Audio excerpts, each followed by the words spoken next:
Hello friends, இன்றைக்கி சப்பாத்திக்கான குருமா எப்படி பண்ணலான்னு பார்க்கலாம் வாங்க. ஒரு குக்கரில் கேரட்டு, பீன்ஸு, உருளைக்கிழங்கு கட் பண்ணி நல்லா வாஷ் பண்ணி தண்ணி ஊற்றி 3 விசில் போட்டு வச்சுக்கோங்க. நெக்ஸ்ட்டு மீல் மேக்கரையும் காலிஃப்ளவரையும் வெந்நீரில் போட்டு வச்சுக்கோங்க.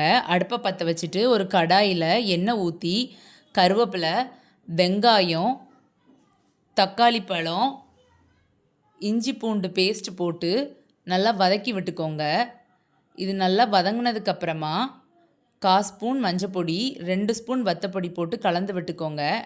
நம்ம ஆல்ரெடி வச்சுருந்த மீல் மேக்கரையும் காலிஃப்ளவரையும் ஒன்றா போட்டு நல்லா கலந்து விட்டதுக்கப்புறமா இதுக்கான பேஸ்ட் என்னன்னு பார்த்தீங்கன்னா, ஒரு மிக்ஸி ஜாரில் அரைமுறி துருவின தேங்காய், 10 முந்திரி பருப்பு, 1 ஸ்பூன் கசகசா, 1 ஸ்பூன் சோம்பு போட்டு நல்லா பேஸ்ட்டாக அரைச்சி வச்சுக்கோங்க. இந்த பேஸ்ட்டையும் ஒன்றா போட்டு நல்லா கலந்து விட்டதுக்கப்புறமா மூடி போட்டு ஒரு 5 மினிட்ஸ் கழித்து எடுத்து பாருங்கள்.